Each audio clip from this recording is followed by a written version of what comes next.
Empezamos el primer bloque, chicos. Entonces, el primer bloque está conformado por Cintia Camal Olvera, por Vicente Vargas Martínez y por Esther Fernández Molina. Cintia Camal Olvera es de la Facultad de Economía de la Universidad Autónoma de Nuevo León. Ok, y bueno, rápidamente quisiera decirles que Cintia cuenta con un doctorado en Economía por la Universidad de Essex y labora en la Facultad de Economía de la Universidad Autónoma de Nuevo León desde 2006 como profesor de tiempo completo. Es investigadora en el Sistema Nacional de Investigadores nivel 1 y sus principales líneas de investigación son economía laboral, economía de la educación, seguridad social e impuestos. Posteriormente les quiero presentar a Vicente Vargas Martínez, que es el director del Observatorio de Desarrollo Regional y Promoción Social en la Ciudad de México. Vicente Vargas Martínez estudió una maestría y doctorado en la Universidad de Cambridge, Inglaterra. Ha dedicado sus esfuerzos a la comprensión y solución de graves conflictos sociales en distintas regiones de México. Fue miembro de la delegación del Gobierno Federal para las negociaciones con el EZLN y fue director de la oficina de la Comisión para la Paz de San Cristóbal de las Casas. Es socio fundador de Observatorio de Desarrollo Regional, Promoción Social ACE en la Ciudad de México, y sus temas de investigación es gobernabilidad y desarrollo, y está interesado en pobreza, violencia, conflicto, inclusión, democracia e instituciones. Y finalmente quisiera presentarles que va a estar con nosotros por Skype a Esther Fernández Molina. Ella es profesora de la Universidad de Castilla-La Mancha y secretaria académica del Máster en Criminología y Delincuencia Juvenil de esta universidad. Es responsable del grupo de investigación en criminología de la Universidad de Castilla-La Mancha y como tal es investigadora principal de diversos proyectos de carácter europeo, nacional y regional. Sus principales líneas de investigación son la justicia de menores, las tendencias delictivas de la delincuencia y las percepciones públicas sobre el delito. En concreto se ha interesado por el estudio del miedo al delito y de las actitudes públicas hacia la justicia penal y el castigo juvenil. En la actualidad se ha interesado por explorar los problemas de accesibilidad de la justicia penal de la población en general y de los colectivos vulnerables en particular. Como experta en estos temas ha participado en diversos foros y ha publicado artículos en revistas nacionales e internacionales. Desde 2013 a 2016 fue presidenta de la Sociedad Española de Investigación Criminológica. Entonces empezamos con Cintia Camal de la Universidad Autónoma de Nuevo León, de la Facultad de Economía, y el título de su ponencia es Los ninis expuestos a factores de riesgo social. Buenos días. Bueno, muchas gracias por la invitación. Yo lo que les voy a platicar es un estudio que todavía seguimos en proceso. La verdad es que la información que tenemos nos da para mucho, tiene sus limitaciones, pero también cuando empiezas a correr algo no dejas de pensar si hay algún factor que pudiera estar ahí impulsando lo que es. Entonces la plática ese es el resumen más o menos de la plática, tengo poco tiempo, entonces la siguiente. La problemática, lo que intentamos analizar, no sé si me paro. Okay.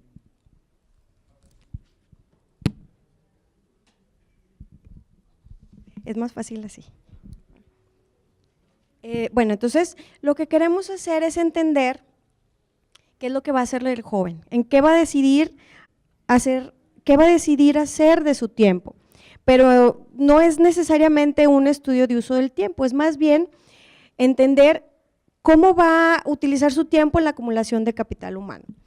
No solamente es la estructura familiar, ya vimos estudios anteriormente en donde la estructura familiar es importante, sino también la estructura familiar, el entorno social en el que conviven y donde estarían expuestos a riesgos sociales. Pero cuando hablamos de riesgos sociales nos referimos a aquellos que tienen que ver con factores individuales, la paciencia, el temperamento, incapacidad de resolver problemas, o bien factores familiares asociados a la falta de cohesión, al tiempo que le dedican los padres a los hijos, hábitos parentales si son permisivos o si son consistentes, factores de pares que tienen que ver con sus compañeros con los que conviven frecuentemente, o algo que los haga unirse a algún grupo. criminal. Factores escolares relacionados con la falta de apoyo, el bullying, la violencia escolar. Factores comunitarios, baja participación comunitaria. Y también factores socioeconómicos, por ejemplo, la pobreza. Sí. Las tendencias en riesgos sociales, podemos utilizar algunos de los factores que define o que se pueden sacar de la ECOPRED, como ya lo mencionó Ernesto hace ratito. En México se encuentra que pues casi la mayoría tiene o ha tenido un amigo involucrado en al menos en un factor de riesgo, 71.6. ¿Cuáles son esos factores de riesgo? Los mencionamos hace ratito. ¿Cuáles son los que podemos medir del ECOPRED? Bueno, 61.6 tiene un amigo que ha tenido problemas en su casa. Es bien alto, ¿no? Casi todos. 42.8 que ha fumado un cigarro, 36% ha tomado alcohol, otro tanto, 15.2 droga, pero lo más preocupante es que hay 9% que dicen que tiene amigos que han ganado dinero por haber participado en un grupo criminal. Entonces eso pues llama la atención, ¿verdad? Aunque esta convivencia pues no necesariamente indica o va a hacer que el niño, el joven vaya a aprender y replicar esa conducta, pues es probable que pueda hacerla, ¿no? O sea, no podemos decir que lo va a hacer al 100%, pero puede estar influenciado. Con los datos de la OSD podemos nosotros saber cuál es el número de niños que no estudian o de jóvenes que no estudian y no trabajan con una edad entre 15 y 29 años. También el rango de edad define mucho qué porcentajes son y las diferencias entre ellos.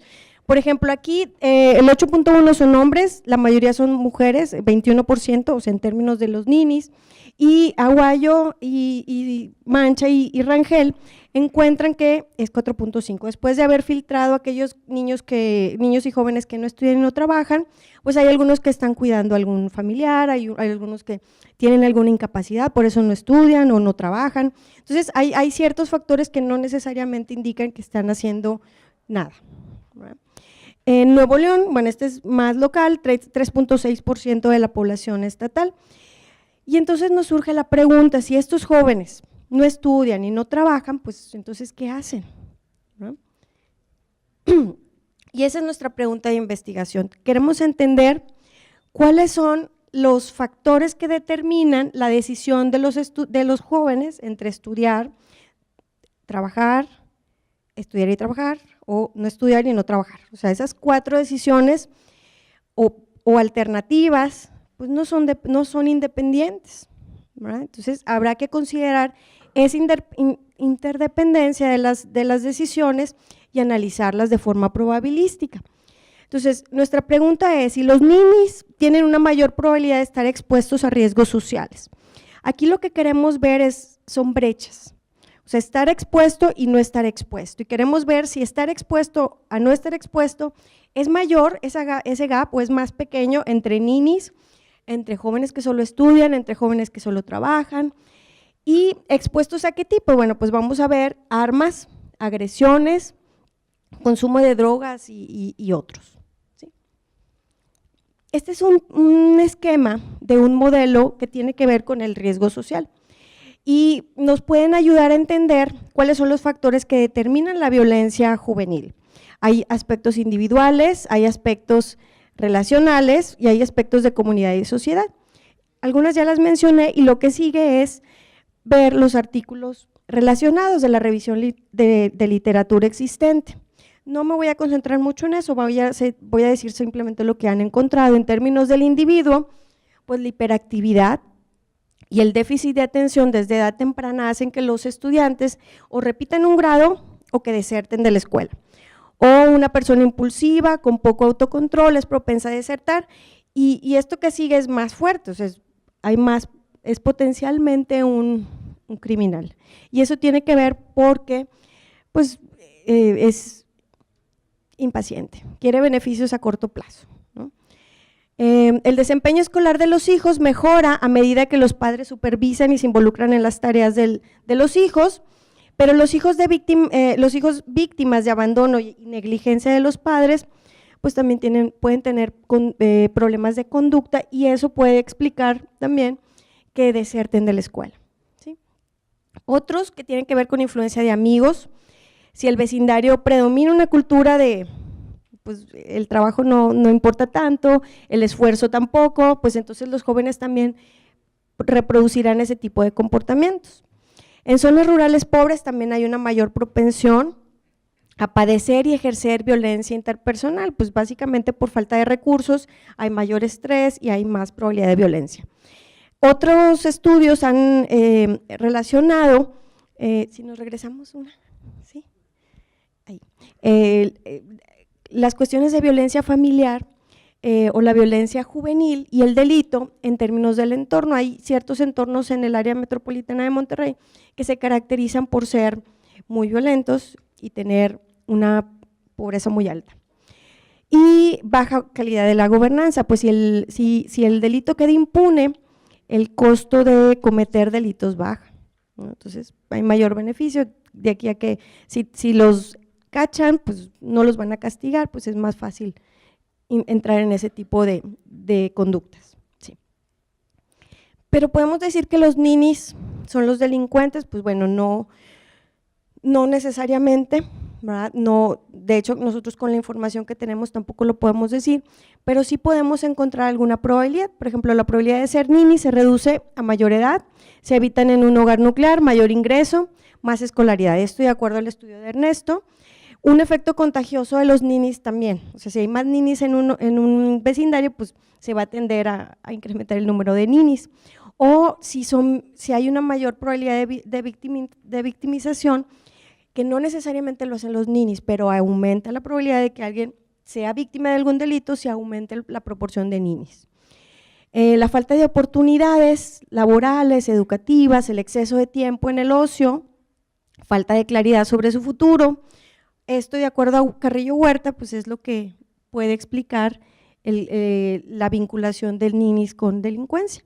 Y los ninis que viven en hogares de bajos ingresos y bajos niveles educativos, pues ellos atribuyen, Gómez y Vázquez atribuyen a que puede ser la baja calidad en el sistema educativo y a las pocas oportunidades del mercado laboral, ¿sí?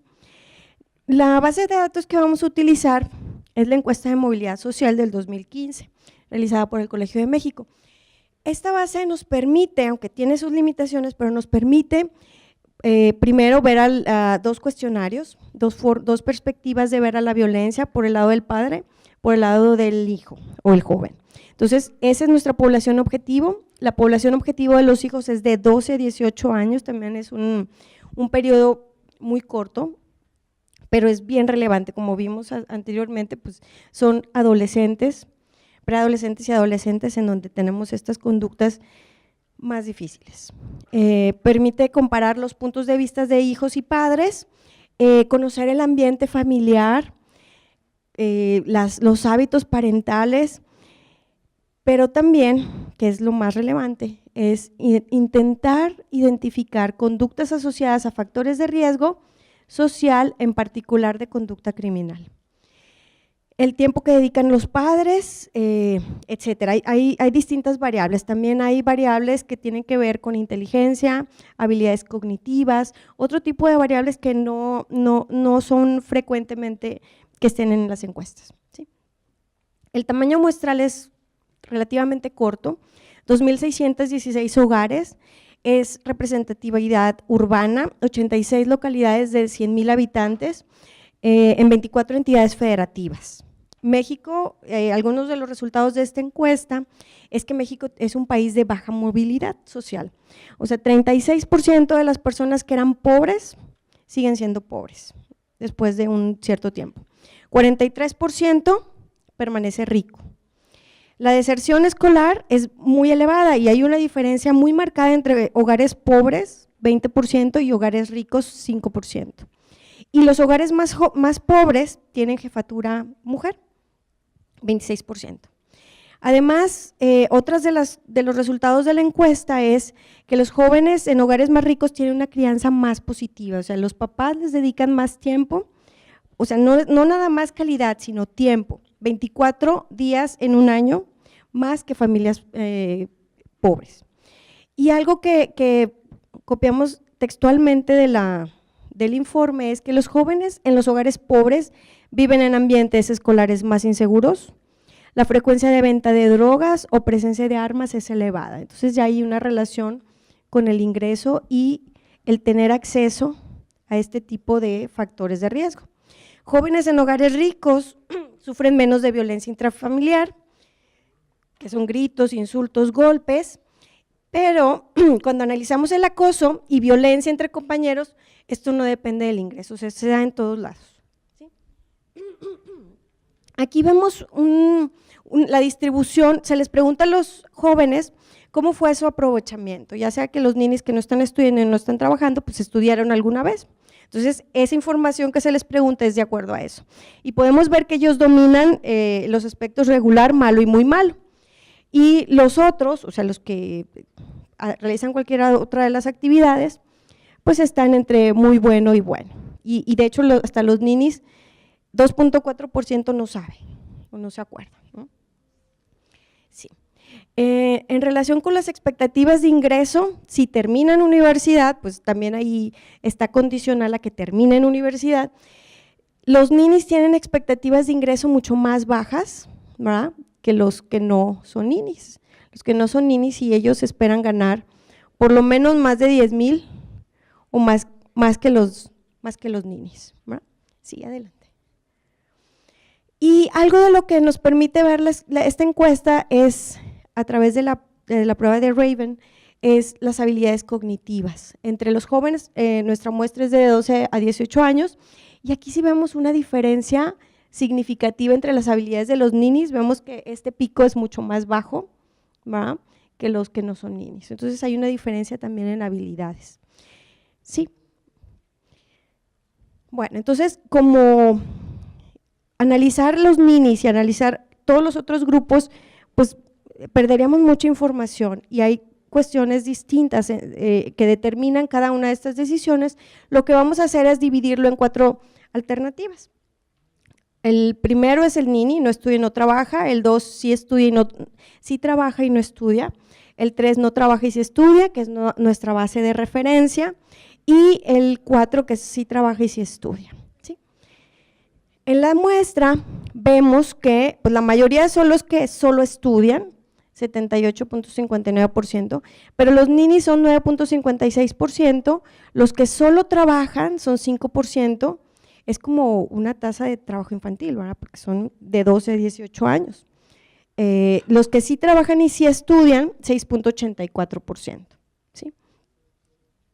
Y aquí vemos algunas estadísticas descriptivas. La verdad es que son muchas variables, son 2 cuestionarios y le preguntan, algunas preguntas se las preguntan a los dos, al papá o al tutor y al joven, entonces realmente es mucha información. Entonces aquí nada más presentamos alguna, solamente para ver que los ninis están generalmente en hogares que son mayores al promedio, que son más mujeres que hombres, los que son ninis, que tienen una edad mayor al promedio.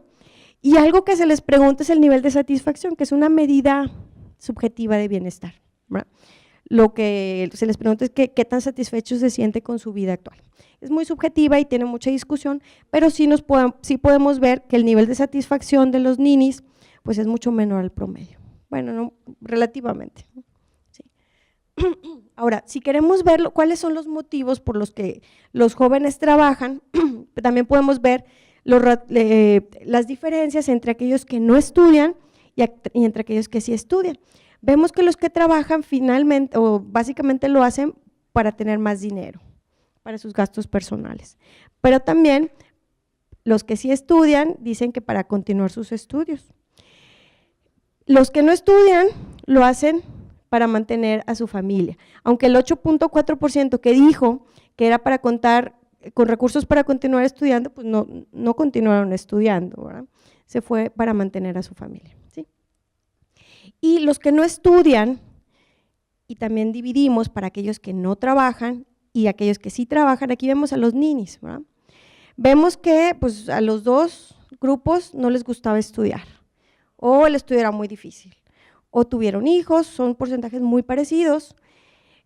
También tiene que ver algo con el ingreso, tuvo que trabajar o por problemas económicos. Tuvo que cuidar a familiares, más los ninis que los que sí trabajan. Pero aquí hay algo que nos llama la atención y es este porcentaje. Problemas personales como salud o familia. O sea, ahí se pueden ver este tipo de factores que están relacionados a la familia, pueden ser también otros factores, pero no siempre los podemos observar. Entonces, ahí hay algo que nos interesa y que queremos entender cuáles son las razones por las cuales cada uno de los jóvenes elige distintas alternativas, ¿sí? Vamos a usar un modelo multilogit. Básicamente debemos de dejar, para que esté identificado, uno de los coeficientes o de los modelos debe ser 0, para que todo sea con base en ese. Nuestra base va a ser los que no trabajan y sí estudian, o sea, solamente los que sí estudian, porque sería como que el resultado más deseable, ¿sí? Lo vamos a interpretar como una razón de riesgo relativo, facilita mucho la interpretación, de forma tal que son las odds ratio. Si es mayor a 1, pues es más probable que esa característica se dé más en los ninis que en nuestro grupo de referencia, que son los que solo estudian, y si es menor a 1, pues se dé más en el otro grupo, ¿verdad? ¿Sí? Adelante. Y aquí es donde ya explota todo, porque son muchos resultados. Entonces, lo que hacemos primero es analizar el modelo logístico simple, ninis y los otros 3 grupos. Después estiman distintos modelos logit multinomiales para cuantificar esas diferencias entre las alternativas y los factores que determinan cada una de estas. La información se va a presentar como odds ratio, y finalmente lo que nos va a dar más sentido para ver esa brecha pues son los efectos marginales. Entonces lo vamos a ver como gráficas. Algunos de los resultados son, bueno, esto es para los ninis. Conforme aumente la edad es más probable que los jóvenes sean ninis. Aquí hay que recordar que tenemos una edad más corta, de 12 a 18, y es más probable que sean mujeres. Es también más probable que tengan menos control de sí mismos y que vivan en hogares con violencia familiar. Cuando incorporamos la variable de ingreso, la de violencia se va, ¿no? O sea, ya no es significativa. Las variables relacionadas con la mala influencia de sus pares, por ejemplo, si tienes 5 amigos, de sus 5 amigos más cercanos, alguno de ellos fuma o se salta clases o es problemático o está expuesto a agresiones y burlas, pues tienen el signo esperado, pero no son significativas. Por otra parte, el estar expuesto a las armas y al consumo de drogas aparecen con el signo contrario, o sea, es menos probable que esto pase con los ninis. También es menos probable que sean ninis si el ingreso familiar es alto. No hay relación entre el ordenamiento del nacimiento, pero aunque no es significativa, pues sí, si es el más pequeño es más probable que sea niño. Y bueno, lo que no se ve es que tienen mayor probabilidad, duermen más tiempo y estudian menos, ¿no? O dedican menos tiempo a actividades relacionadas con la escuela, ¿sí?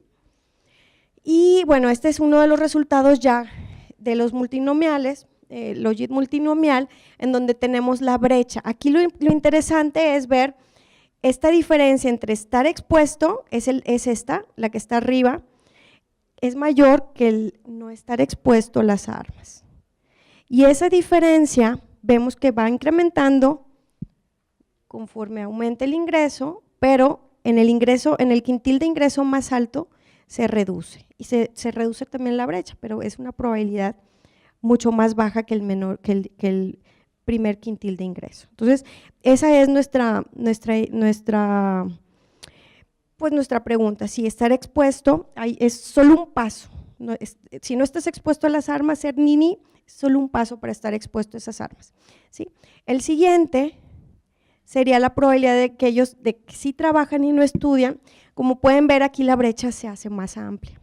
O sea, aquí estar expuesto también está por arriba, ¿verdad?, que no estar expuesto, pero la brecha, aunque más o menos sigue también una tendencia como invertida, aquí se ensancha más, ¿verdad?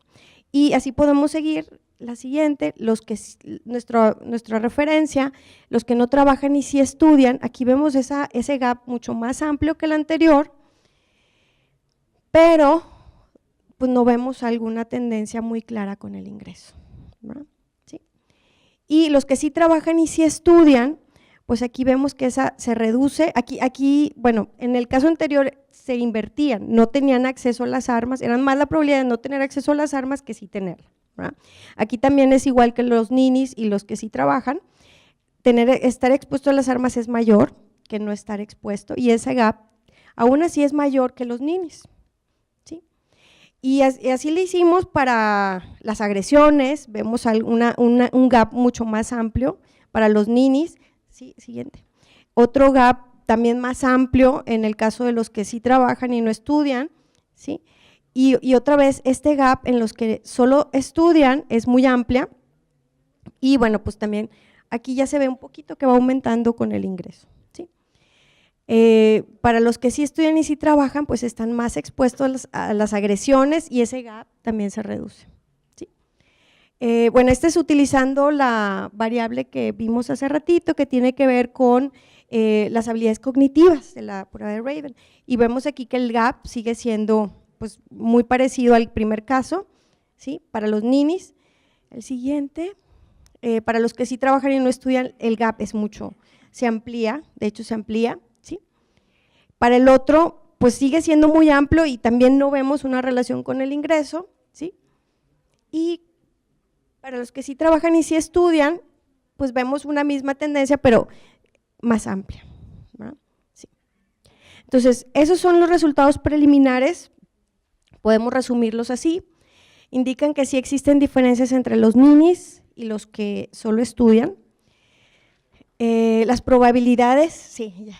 Las probabilidades de que un joven que eligió ser nini y que esté conviviendo con personas que tengan acceso a las armas, o que tengan mayor exposición a las agresiones, es mayor para los ninis en comparación a aquellos que solo estudian, ¿verdad? Ahora, las probabilidades, bueno, ahorita lo vamos a ver, vemos esa U invertida considerando el ingreso, se observa una brecha menor, o sea, están a solo un paso, si no están expuestos a las armas, están a solo un paso de estar expuestos, ¿sí? Y en el caso de en el siguiente, en el caso de los que solo estudian, sí vemos que las probabilidades son mayores, pero hay que recordar que es el grupo mayor, o sea, por escala es obvio que ellos tengan las probabilidades más altas, pero aquí por eso todo es relativo, o sea, lo que queremos ver es el gap.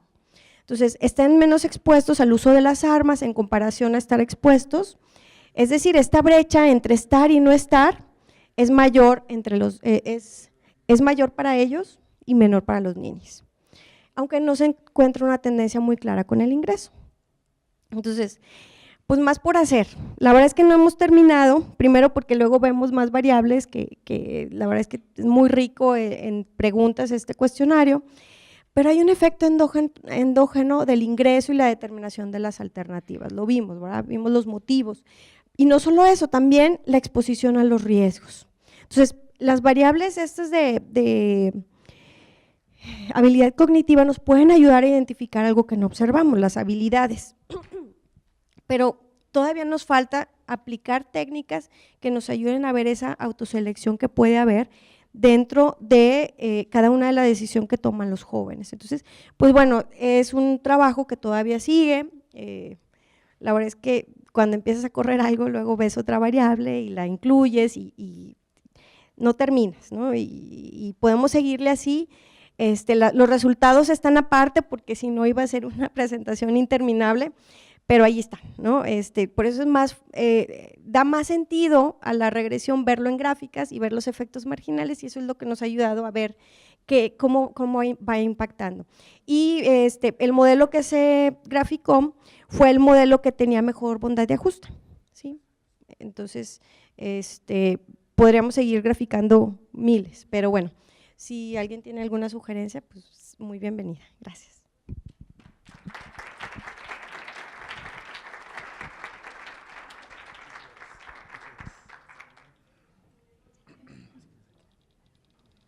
Bueno, continuamos con Vicente Vargas Martínez, de Observatorio de Desarrollo Regional y Promoción Social.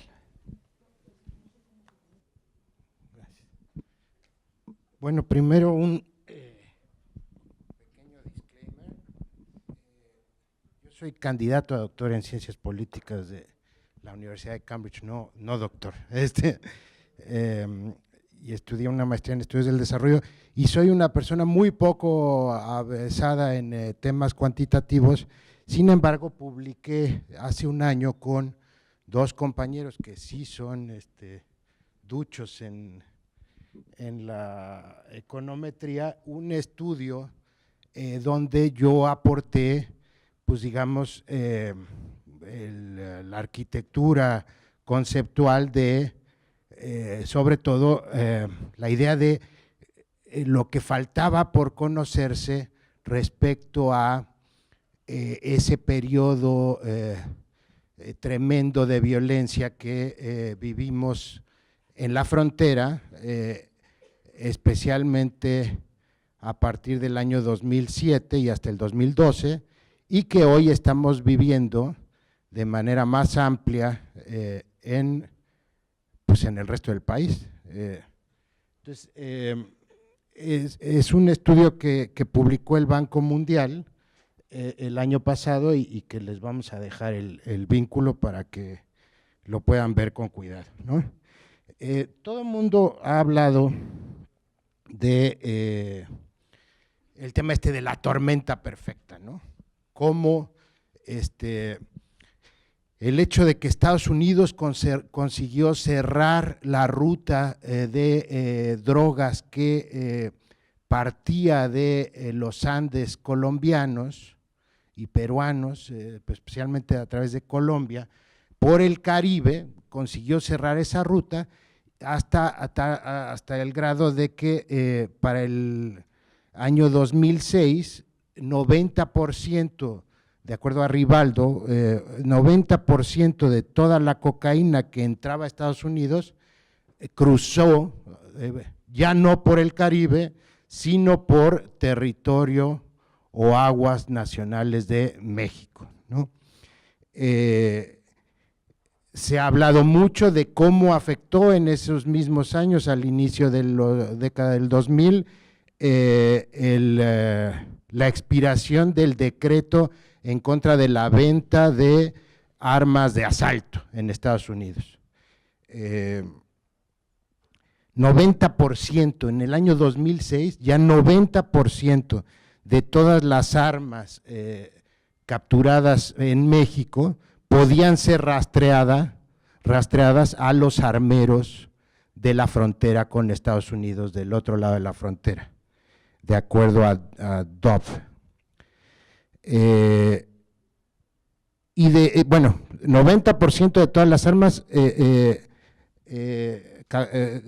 podían ser rastreadas a Estados Unidos y 49% estaban en un radio de las armadoras que venden a menos de 100 kilómetros de la frontera con México.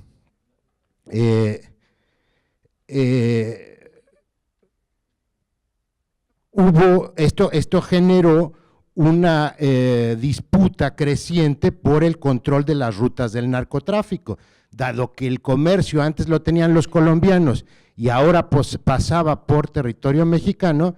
Los cárteles vieron la oportunidad de apropiarse de esas aduanas ilegales que de cierta forma son, especialmente las ciudades fronterizas, pero pues todas las rutas que llevan las drogas hacia Estados Unidos, ¿no?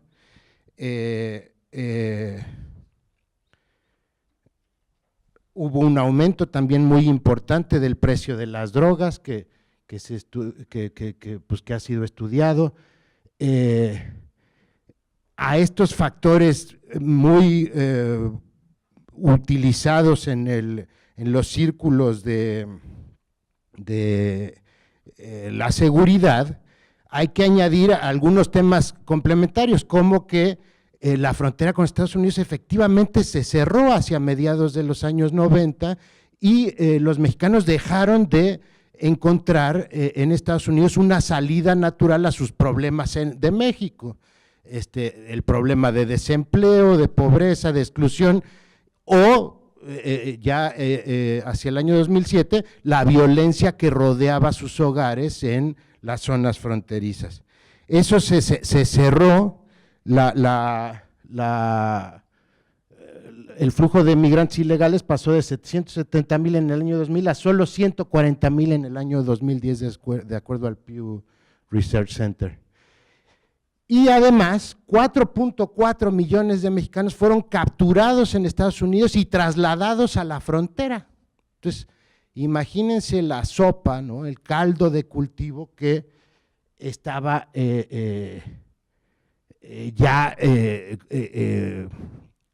puesto, colocado en la frontera cuando la violencia estalló, que se puede ver que ya había empezado a estallar unos años antes de la guerra, el inicio de la guerra contra las drogas de Calderón. Y todo esto ha sido pues muy analizado por mucha gente en el ámbito de la seguridad, pero lo que no se ha visto con claridad es el contexto socioeconómico y la influencia de factores económicos en esta tormenta perfecta. Nuestro estudio busca ofrecer algunos indicios sobre el papel que el mercado laboral, y hacemos un estudio donde involucramos dentro del mercado laboral el mercado ilícito por servicios de sicarios, halcones, matones, etcétera, que la guerra contra las drogas supuso, el mercado laboral criminal y no criminal, y la crisis económica del año 2007-2008, la crisis financiera internacional, jugaron en la espiral de violencia que vivió México en este contexto. Y hacemos un especial énfasis en el estudio de los ninis, ¿no? Puedes pasar a la siguiente, ¿no? Mientras todos estos eventos, nos encaminaban hacia esta situación de armas, de disposición de armas, de disposición de chavos sin actividad, de consumo creciente y más beneficioso en Estados Unidos y en la frontera, de manera paralela, pues hubo otra historia que comenzó con el Tratado de Libre Comercio. Con el Tratado de Libre Comercio, pues hubo un incremento muy importante de la población en las ciudades fronterizas. Una población que creció, digamos, al calor de la multiplicación de la industria maquiladora, manufacturera, que requería especialmente a gente más razonablemente joven y sin grandes cualificaciones. Con un certificado de secundaria uno podía entrar a trabajar a cualquier maquila, y esas eran las exigentes, ¿no? Juárez, Reynosa, Nuevo Laredo fueron receptores de migrantes en búsqueda de empleos, y esto paradójicamente provocó un aumento muy significativo de los ninis. Los chavos que vivían en los barrios marginados, con escuelas repletas, malas instalaciones, sin infraestructura social y de servicios básicos adecuadas, tenían que elegir si seguir estudiando o trabajar en la maquila. Y pues muchos no lo pensaron mucho y se metieron a trabajar en las maquilas, ¿no? De tal suerte que el Tratado de Libre Comercio incrementó el abandono escolar y por consecuencia incrementó a los ninis, ¿no? ¿Esto qué significa? Pues hay mucha evidencia que sugiere que el abandono escolar está correlacionado con el incremento de las tasas de crimen, ¿no? Aquí citamos algunos estudios. Y bueno, si puedes volver al mapa, podemos observar que efectivamente entre el año 95 y el 2000 la frontera fue una zona que atrajo mucha población trabajadora, ¿no? Adelante.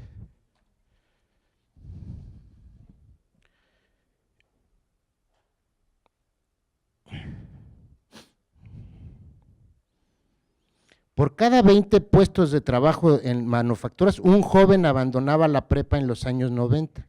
Solo en Juárez, entre el año 2007 y 2009, cuando ya comenzó la crisis, se perdieron más de 70,000 empleos, ¿no? En todo este contexto donde la economía ya generaba un incremento en los ninis, la ruta comercial del narco y el poder de los cárteles mexicanos se incentivó, y además su hambre de competencia, el gobierno inicia la guerra contra el narco en diciembre de 2006. Una guerra que está muy estigmatizada como pues un tremendo error, ¿no? Porque pues el año 2007 fue el año con la tasa de homicidios más baja de la historia registrada del país. Llegamos a tener alrededor de 8 homicidios por cada 100,000 habitantes. Y solo 3 años después, 4 años después, 3 años después, esa tasa aumentó 300% a nivel nacional. Pero en la frontera, la tasa de homicidios por cada 100,000 habitantes pasó no aumentó 300%, pasó de 9.5 a casi 54.2 por cada 100,000 habitantes, un incremento pues mayor al observado a nivel nacional. Y quiero hacer aquí una pequeña reflexión, un poco al margen, sobre este tema de qué tan estigmatizado está el asunto de la guerra de Calderón. Yo, por cierto, no tengo ninguna afinidad por Calderón ni por Margarita, pero quiero decir algo que sugeriría que la tengo. Estos años en donde no ha habido guerra, digamos, la inactividad, es una nota al margen muy corta, la inactividad del gobierno tampoco ha resultado en una disminución permanente de la tasa de homicidios. Hay una reflexión un poco, digamos, más sofisticada, y es, si cualquiera de ustedes está encabezando el gobierno y ve cómo se están apropiando de territorios las mafias del crimen organizado, pues es muy difícil tomar la decisión desde el gobierno de esperar a tener más información, que pasen evaluar mucho la evolución de esa captura de territorio para tomar decisiones oportunas. Creo que digamos, es razonable pensar que si estás a cargo del gobierno y estás viendo que Michoacán cae, que Juárez cae, pues que reacciones, ¿no? Con lo que tengas, ¿no? Y por cierto, tenemos muy poco o casi nada, esa es la realidad, ¿no? Un dato pues un tanto obvio es el crimen afecta especialmente a los hombres, no a las mujeres, son más los hombres los que se involucran en el crimen. Y bueno, vamos a seguir adelante. Aquí en esta gráfica podemos ver cómo, sí, el mapa, ahí, y dale otro clic, por favor. Podemos ver cómo fue evolucionando año con año la tasa. Otro clic, por favor. No, a ver aquí, tendría que moverse esto. Ahí. A ver, no, ya te lo saltaste. Bueno, muestra simultáneamente, no, sí. Simultáneamente cómo va evolucionando la tasa de homicidios bueno, pero esto debería de moverse también. Bueno, los duendes fallan, ¿no? Pero el punto es que, si quieres adelantarlo, que si vemos en una línea de tiempo la tasa de homicidios y su distribución a nivel nacional, pues vemos cómo los homicidios se empezaron a concentrar hacia el 2007 en la zona norte del país, y cómo algunos eventos fueron marcando, especialmente el inicio de la guerra, marcaron incrementos tremendos en la tasa de homicidios. Pero este evento no estuvo aislado. A finales del año 2007 comenzó, bueno, comenzó ya a percibirse en Estados Unidos los efectos de lo que después sería la crisis económica internacional, que en solo un año redujo nuestro Producto Interno Bruto 6%. Y este efecto fue mucho más significativo en los estados fronterizos, ¿no? Vamos adelante.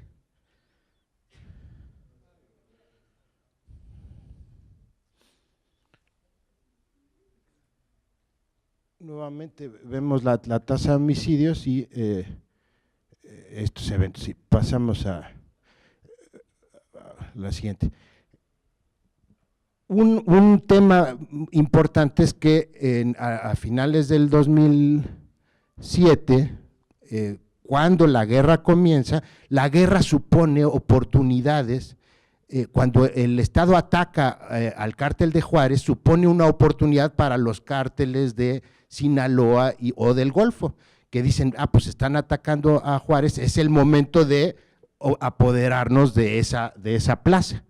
Y esto generó, pues se puede expresar en una multiplicación de los números de droga, una multiplicación que de los números del número de cárteles, y que con el tiempo ha evolucionado hacia pues ya pues centenares de organizaciones distribuidas en todo el país. Pero esto todo comenzó durante este periodo.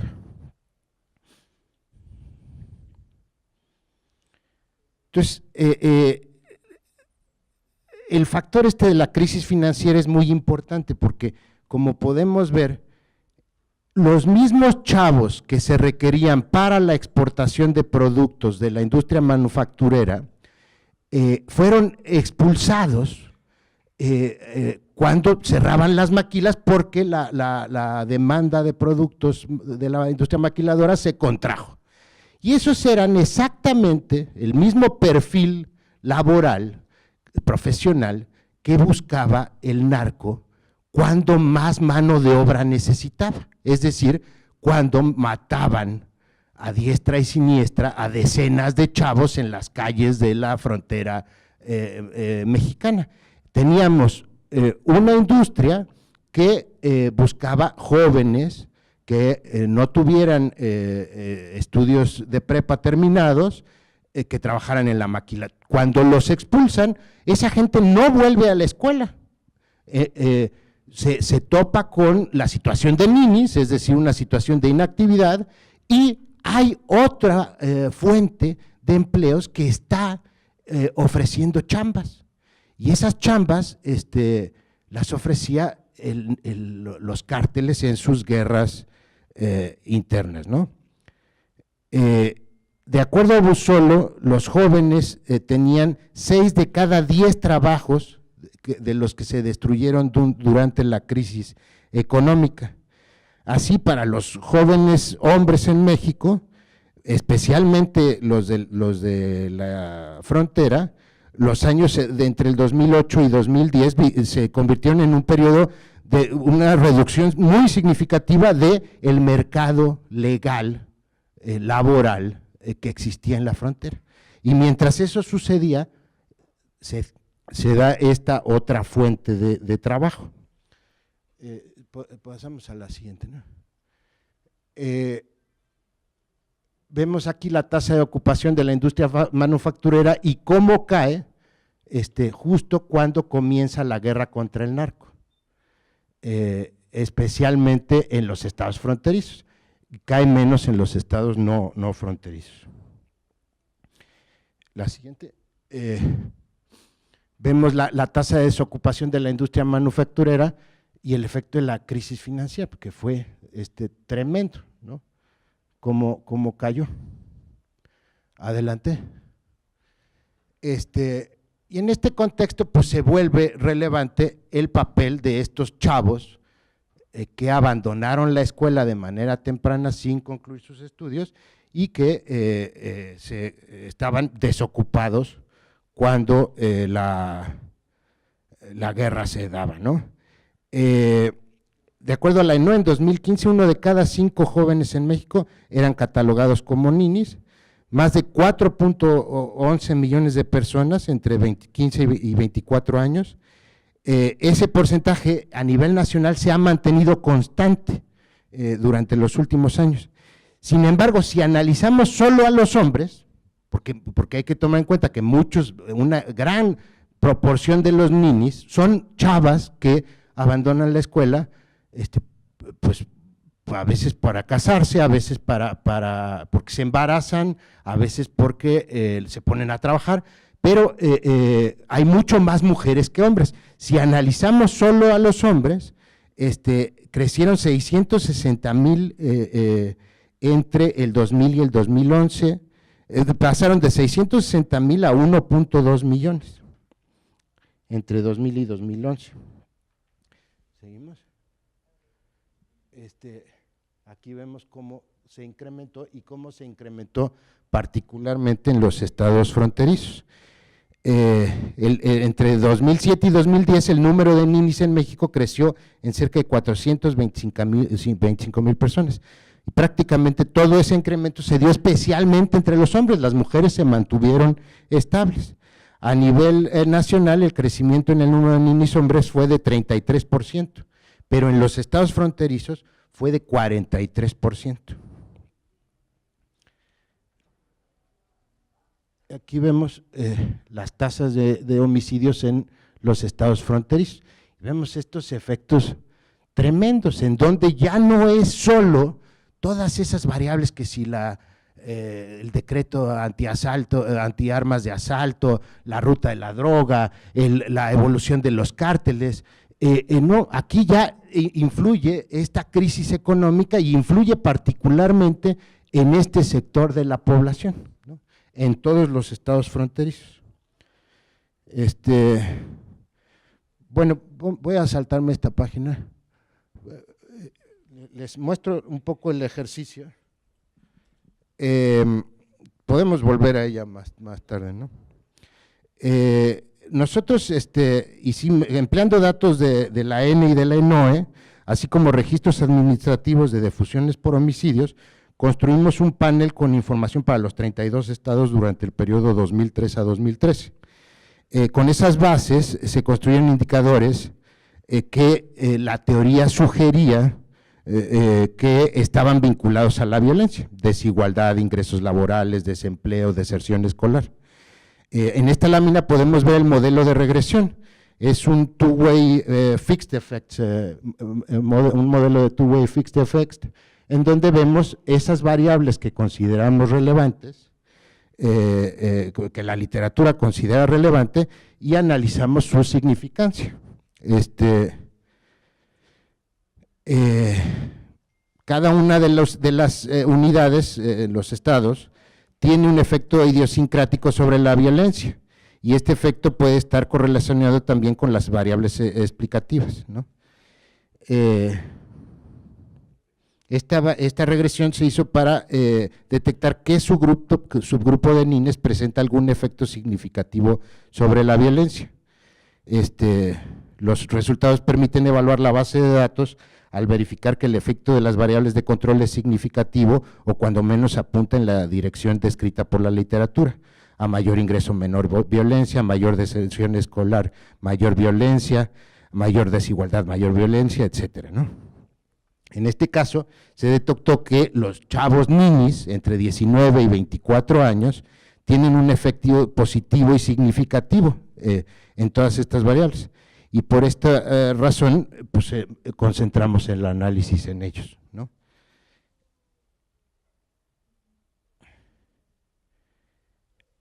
Ahora vemos estos otros resultados. Es la regresión con efectos fijos por estado y DOMIS por año. Se incluyen las interacciones del periodo 2007 y 2013 y la DOMI de estado fronterizo. Nuevamente, las variables de la literatura presentan la dirección indicada, a la que sugiere la propia teoría. Sin embargo, pues parte de las limitaciones, que es lo que teníamos en esta página, es que, bueno, hay un montón de variables, como por ejemplo el número de policías por cada 1000 habitantes la calidad del sistema de justicia o del sistema de procuración de justicia, sobre los cuales no existen datos.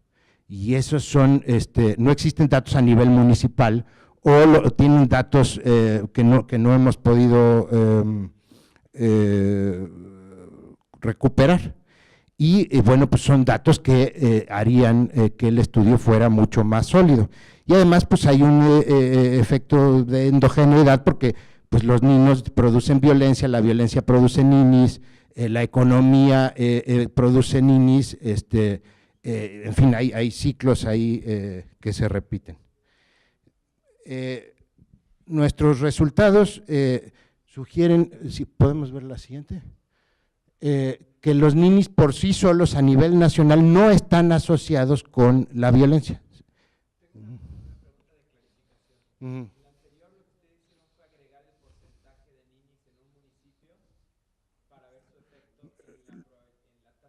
Lo hicimos a nivel estatal, porque a nivel municipal, perdona, no sé decirte qué razón estadística impedía que lo pudiéramos hacer, pero nuestra motivación y todo el trabajo que hacemos analítico era municipal, y siempre es municipal, pero no se podía hacer en este caso.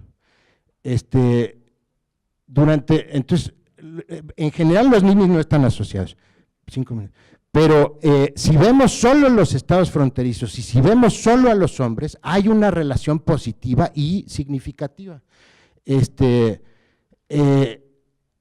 Por cada punto porcentual que aumentara la tasa de ninis en la frontera entre 2007 y 2013, se incrementaba 2.59% la tasa de homicidios, lo que representaba un 15% del incremento total de la tasa durante este periodo. Dado que en los estados fronterizos la tasa de ninis casi se duplicó, esto explica 1/3 del incremento total de los homicidios en esa zona. Para dimensionar estas correlaciones, consideremos el aumento en la proporción de ninis hombres observado entre 2006 y 2011, que pasó de 7 a casi 11%. Este incremento en la población de ninis es suficiente para explicar un aumento de 3.8 puntos en la tasa de homicidios por cada 100,000 habitantes, o 1/4 del incremento total observado durante el mismo periodo, de 2006 a 2011. El incremento en la proporción de ninis hombres fue aún mayor en las entidades fronterizas, pasando de 6.8% en 2006 a 11.8% en 2011, lo cual está relacionado con un incremento de casi 12 puntos en la tasa de homicidios por cada 100,000 habitantes en esos estados, ¿no? Entonces, digamos ya a manera de conclusión, lo que encontramos es que sí hay una relación, que es algo que no se había podido determinar con suficiente fuerza. Sí hay una relación entre ninis y violencia, pero solo en determinadas condiciones. En las condiciones que experimentamos en este periodo particular de la historia, un incremento de la violencia que provocó una demanda acelerada de sicarios, halcones, etcétera, en las ciudades fronterizas. La crisis financiera internacional que expulsó a los mismos chavos que eran requeridos por ese otro mercado ilegal de trabajo, y la estructura productiva, esto pues provocó que dos industrias buscaran el mismo perfil, pero como una estaba deprimida y la otra estaba requiriendo más empleos, en esas condiciones los ninis pues juegan un papel significativo para explicar la violencia. Y ya por último, quisiera poner de relieve pues algunas conclusiones pues más o menos razonables de este tipo de análisis, donde incorporamos los factores socioeconómicos y el mercado laboral para explicar la violencia. La escolaridad es un factor importante para lidiar con problemas de seguridad. Si los chavos salen de la escuela, pues vamos a tener más problemas. Entonces, una primera línea de acciones supondría que allí donde es previsible que haya periodos de violencia, pongamos políticas que ayuden a mantener a los chavos en la escuela, que pueden ser, pues desde lo más fundamental, que son sistemas de regularización que hagan desde la educación más temprana que los chavos se sientan a gusto en la escuela, que cuando aprendan a dividir no digan qué flojera, pues si nunca aprendí a sumar, ¿cómo voy a dividir? Este proceso de regularización que hace que muchos se desesperen y digan, mejor me dedico a otra cosa, desde eso hasta sistemas de becas, ¿no? Y una vez de becas que permitan mantenerlos hasta concluir carreras técnicas o profesionales. Las carreras técnicas tienen un valor especial. Y una vez que los chavos se van, en esta situación donde debemos tomar estos factores para lidiar con la violencia, pues es importante pensar en los programas de reinserción escolar, en los programas de capacitación laboral durante periodos de crisis económica. Pues te corrieron de la chamba, si estudias carpintería, a lo mejor puedes poner tu taller, no sé, estas cosas que pues en muchos países funcionan precisamente cuando hay más desempleo. Tienes desempleo, pues vas y te capacitas y en esa medida recibes un seguro de desempleo que podríamos elaborar hasta ese nivel, ¿no? Hay temas jurídicos, la educación es obligatoria solo hasta la educación media superior, pero el derecho al trabajo comienza a los 16 años. Esto pues podría suponer, digamos, esto tiene consecuencias que hay que tomar en cuenta en materia de política pública. Yo con eso ya.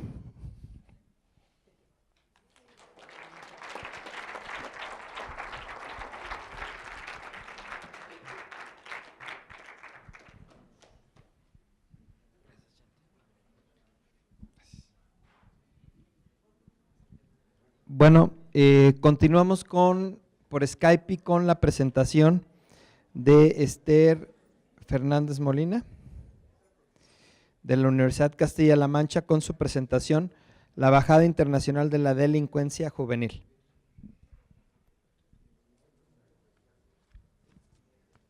Y después continuamos con la sesión de preguntas y respuestas.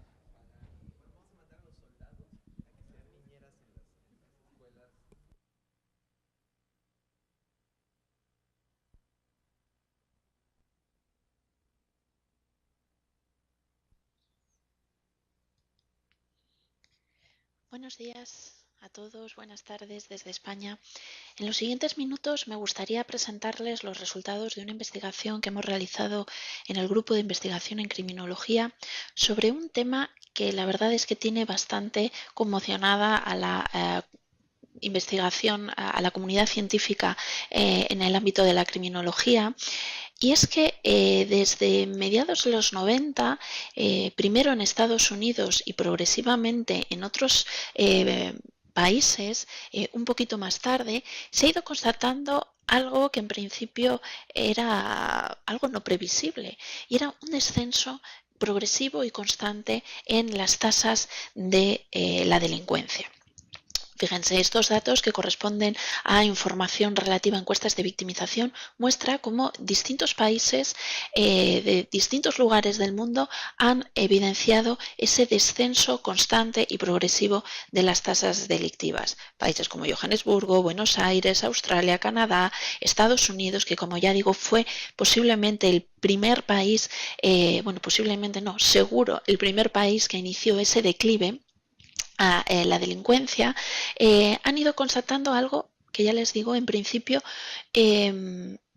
no era previsible, porque desde los años 50 realmente las cifras y las tendencias delictivas marcaban siempre una tendencia al alza. Por lo tanto, el debate que se ha presentado en la comunidad científica es: ¿qué es lo que está sucediendo para que las tasas estén bajando?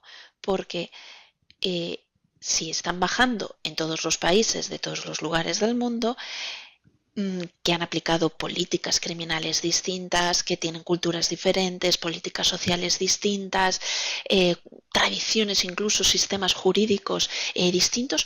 ¿Cómo es posible que en todos los lugares esté descendiendo la delincuencia? La idea es que es importante hacer una reflexión profunda y seria de lo que está ocurriendo, porque es posible que podamos aprender de esto importantes lecciones de política criminal, que si no descubrimos qué es lo que ha ocurrido, pues estaremos desaprovechando una oportunidad de oro. Piensen ustedes que si en los próximos años las cifras empiezan a subir, nunca hubiéramos sabido por qué bajaron, y de esta manera esa oportunidad, como decía antes, de oro la habríamos perdido, ¿no? Por lo tanto, ahí vemos a gran parte de miembros de la comunidad científica del ámbito criminológico que están, la verdad, destinando bastantes esfuerzos para intentar comprender qué es lo que ha pasado. Una de las cosas que nos llama que ha llamado especialmente la atención es el hecho de que la bajada de la delincuencia se ha producido especialmente con jóvenes. Por ejemplo, aquí les presento los datos de una investigación que realizó Kim y sus colegas en el año 2015, donde muestran la tradicional curva que muestra la relación entre edad y delincuencia, que saben que muestra siempre un pico de actividad delictiva en torno a los 18 o 19 años en la última edad, ¿no? Lo que sería la adolescencia tardía o la primera juventud.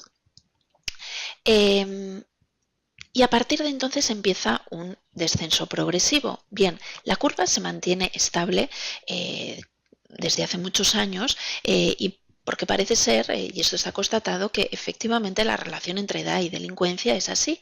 Sin embargo, si comprueban, precisamente el descenso de la delincuencia se ha producido en estas primeras edades y no tanto en estas otras, donde, si se dan cuenta, prácticamente las líneas de unos años con otros se superponen, porque la gente de otras edades está delinquiendo igual que en años anteriores. Donde se encuentra el gran lapso, el gran hueco entre lo que ocurría en el año 90 y en el año 2010 es precisamente en la delincuencia, en el ámbito, de los jóvenes. Por lo tanto, esto nos lleva a pensar que sea lo que sea que se está haciendo para que baje la delincuencia, está afectando especialmente a los jóvenes. Y esto fue uno de los elementos que nos hizo pensar que nuestro grupo, que está especializado en el estudio de la delincuencia juvenil, pues pudiera poder hacer algún análisis o alguna contribución interesante desde el caso español, ¿no? Y esto es un poco lo que a mí me gustaría presentar aquí esta mañana. Los resultados de las tendencias delictivas que se han producido en España, lo cual nos permitirá, por otra parte, ir comentando brevemente solo algunas de las hipótesis que se han desarrollado en relación con la bajada de la delincuencia, porque ya les adelanto que en el año 2010 el profesor Tilly y otros colegas que han estudiado mucho este estudio del crime drop avanzaron 17 hipótesis que se habían elaborado para intentar explicar esta bajada de la delincuencia. Y después yo he leído algunas más. Por lo tanto, son muchas las hipótesis que se han relacionado. Muchas de ellas no son aplicables al contexto español, no son aplicables al contexto de la delincuencia juvenil. Algunas nos parecen unas hipótesis poco sostenibles, no solo a nosotras, sino a gran parte de la comunidad internacional. Entonces yo solo voy a comentar muy superficialmente algunas de las hipótesis más sólidas que se presentan o que se pueden comentar con los resultados españoles, y con ello pues les presento brevemente un campo de estudio que ya les adelanto que es apasionante, y que, si les interesa el estudio de las tendencias delictivas, les recomiendo encarecidamente que lean y que exploren, porque realmente es muy interesante. Bien, el caso español. Si analizamos el porcentaje de cómo ha evolucionado la delincuencia en general en los últimos años, y analizamos cuál es la proporción de jóvenes detenidos, descubrimos que también en España parece que la delincuencia juvenil ha descendido porcentualmente, esto es, de la cantidad, la proporción de jóvenes detenidos es cada año menor. Por lo tanto, estaría sucediendo en España lo mismo que en otros países del entorno internacional, donde los jóvenes delinquen menos que lo hacían antes. Por lo tanto, recuerdo, sea lo que sea que estemos haciendo bien con la delincuencia, parece que está afectando especialmente bien a los jóvenes. Bien, si analizamos un poco por tipologías delictivas qué es lo que está sucediendo, bueno, pues descubrimos algunos datos que nos llaman la atención, ¿no? Si en general hemos visto que la delincuencia desciende, la delincuencia protagonizada por los jóvenes desciende, en el ámbito de los delitos violentos podríamos decir que ocurre algo parecido con los homicidios, que cada año la cantidad es tan pequeña que en la gráfica es imperceptible, pero cada año hay menos homicidios, cada año hay menos agresiones sexuales, especialmente a partir de mitad de la década de los 90. Ocurre lo mismo con las lesiones, perdón, de los 90 no, de la primera década del siglo XXI, y ocurriría algo completamente contrario en el caso de la violencia familiar. Entonces, tenemos un primer resultado sorprendente. Cuando la gran mayoría de delitos violentos está descendiendo, como ocurre, por ejemplo, con el caso de los robos con violencia, que a pesar de ser un robo patrimonial, tiene una inevitable carga violenta. Vean lo impresionante que es la gráfica descendente en los últimos 10 años en el ámbito español. Como decía, no ocurre lo mismo con el caso de la violencia familiar. Bien, este dato vendría a corroborar una de las hipótesis que se ha utilizado en el ámbito internacional para explicar la bajada de la delincuencia. Y es que hay algunos autores que sugieren que esa bajada de la delincuencia se ha dado en un contexto social en el que existe una mayor concienciación, una mayor humanización y una mayor intolerancia hacia la violencia. Esto habría hecho, esa mayor sensibilización hacia la violencia, habría hecho que determinados comportamientos que hasta ahora eran tolerados u omitidos, como ocurría con el caso de la violencia doméstica, porque es algo que ocurre de puertas para dentro de una casa, pues en los últimos años habría empezado a visibilizarse. De tal manera que lo que estaría ocurriendo no es que ha habido un aumento de esta conducta delictiva, sino que ha habido un aumento de la visibilización. Y lo que vendría a reflejar es esa conciencia social de una mayor sensibilización y una mayor intolerancia a aquello que no estamos dispuestos a aguantar en nuestros hogares, como es algo que hasta hace unas décadas posiblemente ningún padre se hubiera atrevido a denunciar, ¿no? Tengo problemas en mi casa, mi hijo me agrede y tengo que ir a denunciarlo a las instancias de control social. Entonces, posiblemente ese fenómeno de sensibilización está haciendo que aumenten delitos que hasta el momento habrían permanecido ocultos y también delincuencia leve de menor intensidad. Esto está ocurriendo especialmente si analizamos pormenorizadamente las tipologías delictivas en Europa. Es algo que está sucediendo mucho porque precisamente ese proceso de sensibilización hacia la violencia se está dando especialmente en países del contexto europeo. Sin embargo, mientras que se estaría produciendo un movimiento paradójico de aumento de algunos comportamientos delictivos de menor intensidad, ese proceso de sensibilización hacia la violencia sería el responsable de haber disminuido una gran cantidad de delitos de gran intensidad, como puede ocurrir con el homicidio, como puede ocurrir con las agresiones sexuales o las lesiones agravadas o todos aquellos delitos violentos más graves. Es decir, ese proceso que ha permitido visibilizar algunas conductas sería el responsable de esa bajada internacional de los grandes delitos, ¿no? Ahí tenemos, por ejemplo, autores como Steven Pinker o Eisner, que son unos férreos defensores de que en gran parte ese proceso de descenso de la delincuencia se debe a una transformación social, a una sociedad mucho más humana y que tolera mucho menos la violencia. Tendríamos una primera hipótesis que, por ejemplo, con los resultados españoles podría visibilizarse.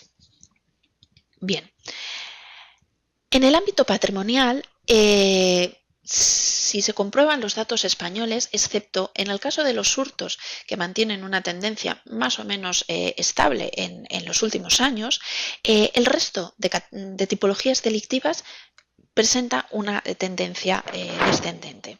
Especialmente ocurre con los robos con fuerza y muy destacado ocurre en relación con los robos de coche. El descenso de este tipo de esta tipología delictiva ha servido también para elaborar o formular una hipótesis que se ha barajado en el ámbito internacional para explicar la bajada de la delincuencia. Y es cómo de posible es que esta bajada de la delincuencia se haya producido por un aumento de las medidas que se han adoptado desde la perspectiva de la prevención situacional. Es decir, por ejemplo, en el caso de los robos de coches. Hace 20 años robar un coche era muchísimo más fácil de lo que es ahora.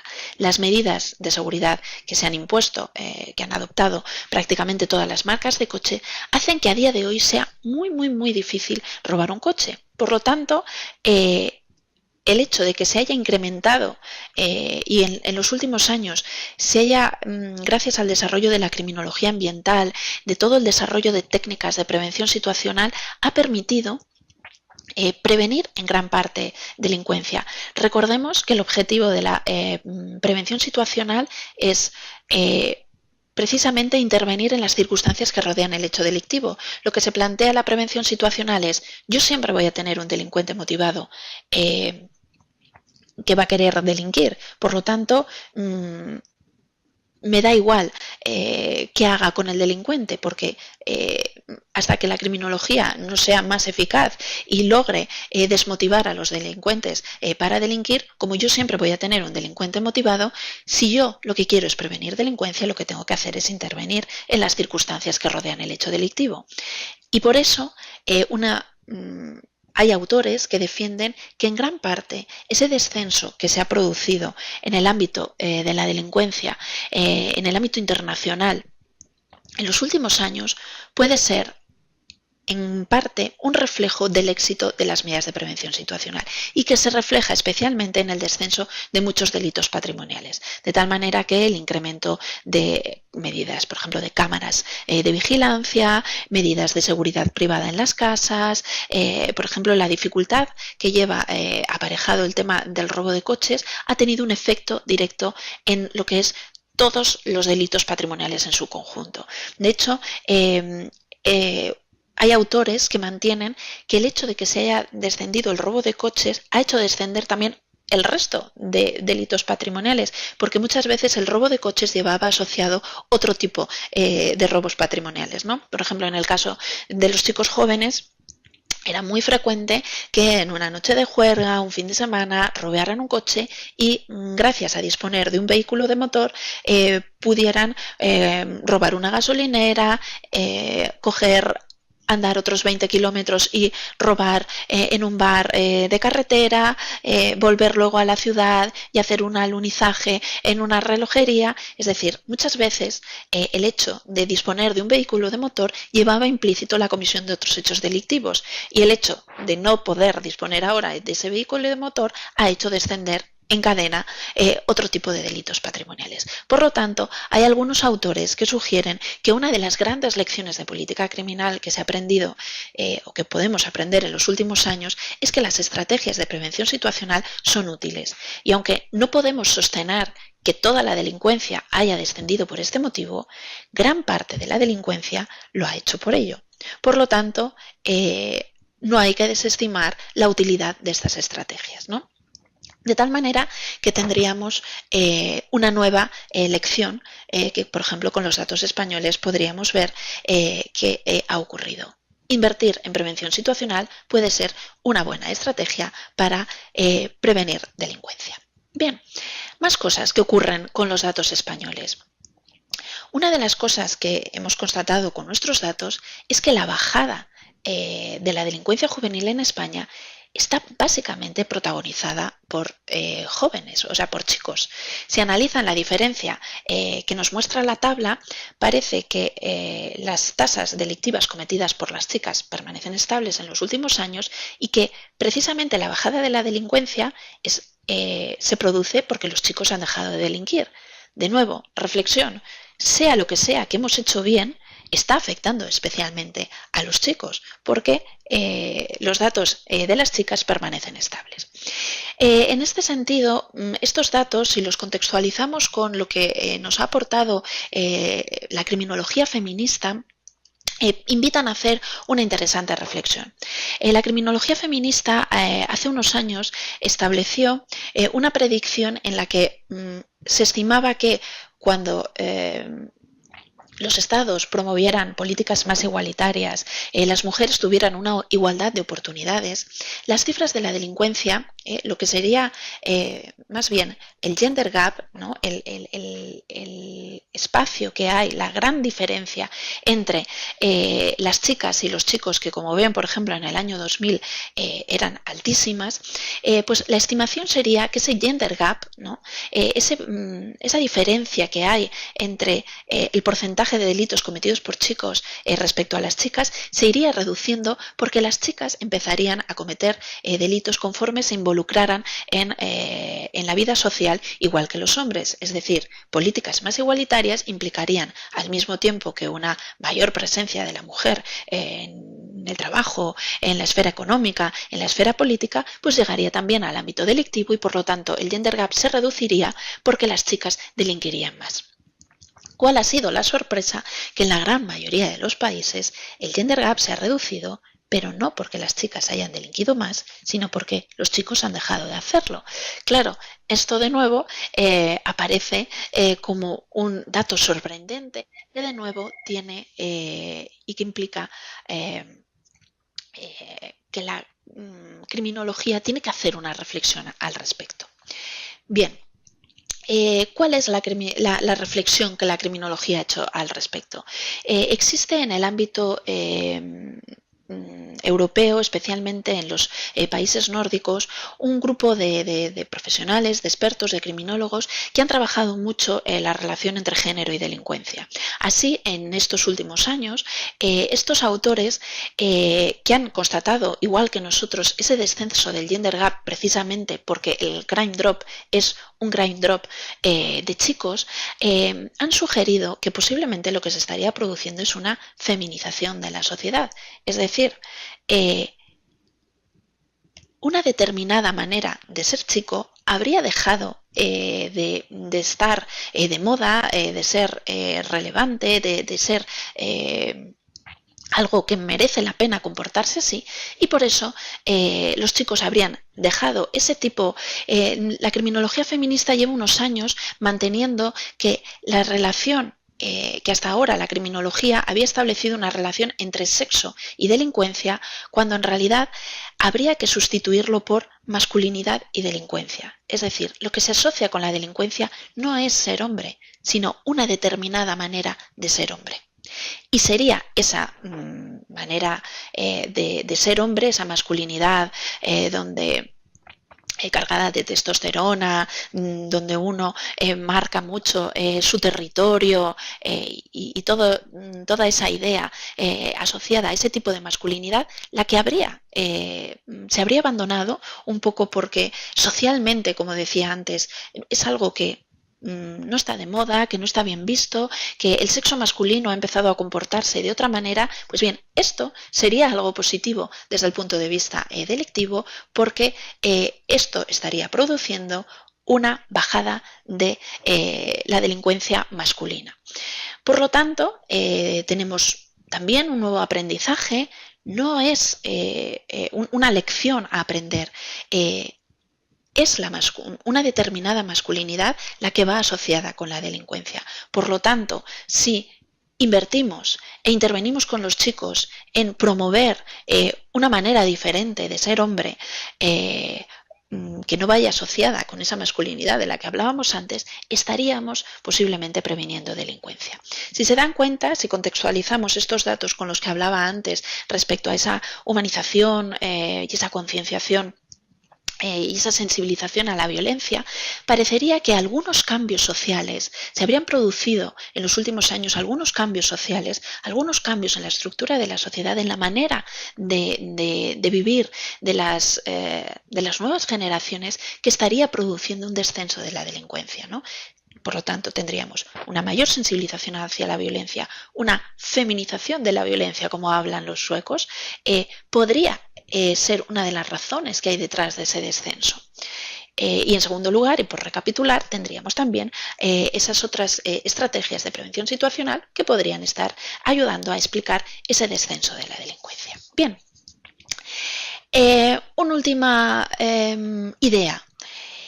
¿Sería posible también que se haya hecho algo en el ámbito de las políticas públicas que haya invitado o que nos invite a pensar que la delincuencia ha bajado por ese motivo?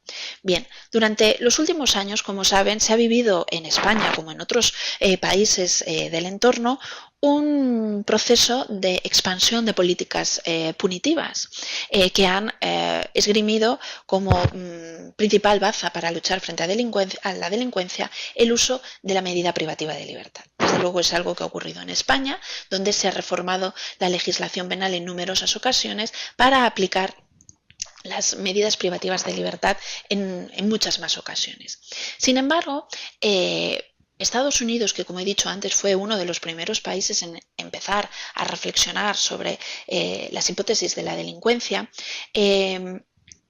algunos de los autores norteamericanos que han reflexionado sobre esta cuestión señalan que posiblemente podamos atribuir tan solo un 6% de lo que es el descenso de la delincuencia al uso de las políticas punitivas. Claro, la idea sería, si nosotros hemos sacado a la población de más riesgo y la hemos metido y le hemos privado de la libertad, esto a la fuerza debería tener un efecto preventivo. Porque los hemos dejado fuera de circulación. Pero ya les digo, los autores que han hecho estudios en este sentido tan solo atribuyen una escasa cantidad de protagonismo a esta estrategia. ¿Por qué? Pues porque ese uso expansionista de la prisión se ha hecho sobre todo utilizando penas cortas de prisión. O sea, fundamentalmente, si hablamos en términos de cifras de población penitenciaria, en términos de stock, es verdad que hay mucha gente en prisión, pero hay mucha gente en prisión no porque esté mucho tiempo y por lo tanto la tengamos mucho tiempo fuera de circulación y por ello la delincuencia ha bajado, sino porque hay numerosas entradas en prisión que luego a los meses acaban saliendo. Por lo tanto, el efecto preventivo que puede tener este tipo de estrategias ha sido muy reducido. Y en el caso español y en el ámbito de la justicia penal de menores, es que además no se ha producido ni tal aumento de las medidas privativas de libertad. Aquí pueden comprobar la línea descendente que reflejan las medidas privativas de libertad en régimen cerrado en los últimos años. Si se dan cuenta, cada año los jueces han internado a menos gente y además por el tipo de datos que tenemos suelen estar una media entre 9 y 12 meses, es imposible que el descenso de la delincuencia juvenil se haya producido por una estrategia de incapacitación o de exclusión de los menores infractores en España. Más bien nosotros sugerimos que lo que ha podido ocurrir es justo lo contrario, y es que el desarrollo de una política criminal juvenil basada en medidas comunitarias, que ha fomentado mucho la respuesta individualizada y la intervención intensiva en la comunidad, es lo que ha podido tener efecto positivo. De hecho, esto está ocurriendo en muchos países que han apostado por ese modelo de responsabilidad que busca intervenir con los jóvenes a través de una respuesta individualizada de carácter educativo y comunitario. Todos los países que adoptaron el modelo de responsabilidad en los años 90 han visto descender sus cifras de la delincuencia. Por lo tanto, no podríamos sugerir que realmente lo que ha ocurrido es un efecto positivo de estas políticas criminales de carácter comunitario. sinceramente, nosotros estamos convencidos de que ello ha sido así y creemos que las cifras así lo constatan, porque además las cifras de reincidencia que tenemos cada año nos demuestran que los chicos reinciden mucho menos. Por lo tanto, el modelo de responsabilidad parece estar funcionando. Bien, ¿y las políticas sociales? ¿Podrían haber tenido algún efecto?